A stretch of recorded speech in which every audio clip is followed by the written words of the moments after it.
Welcome back. Well, with Thanksgiving almost here and holiday shopping already underway, Americans say they're feeling the pressure financially. That is according to a new report by the Lending Club. That's a financial services company.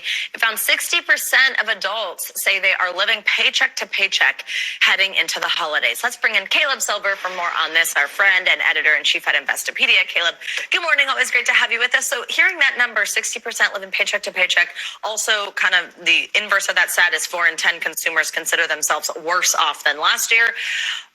With inflation cooling, or at least we've kind of started to see that, and interest rates at least a pause in the hikes, does it surprise you to hear stats like that? Yeah, because money has gotten more expensive over the last year and a half through all these interest rate hikes. So it's credit card debt, it's rent. Rent has gone up month after month. Food prices are still high. They've come down just a little bit, or at least they've stopped accelerating. So all the necessities, think about it. About a third of our paychecks usually go to housing.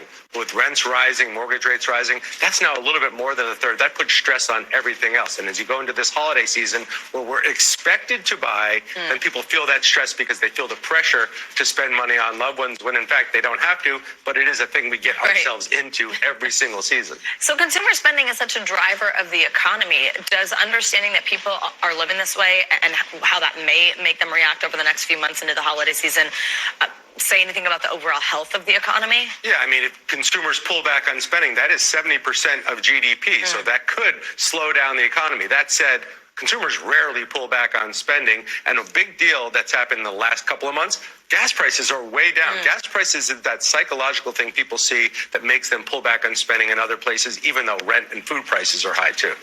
So what we know so far about how people may spend, a little bit of it we're getting from this Deloitte survey. It found that spending this week is expected to jump 13%.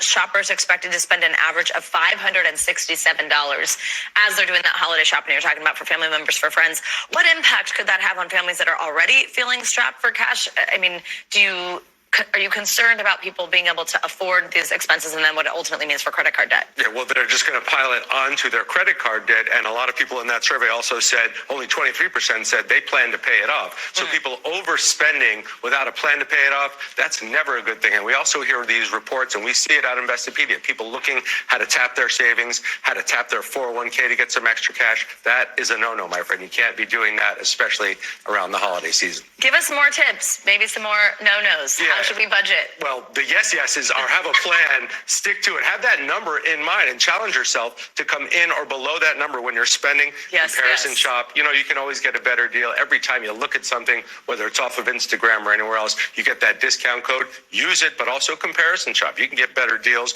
We also talk about these online coupons and store deals you see out there. Use those, and rewards cards. Get paid to shop by earning rewards, or use your rewards from prior shopping to buy your gifts. That's a great way to not spend that extra money because you already earned it. Great tips. Thanks for the yeses. Caleb Silver, happy Thanksgiving. We appreciate you being here with us this week.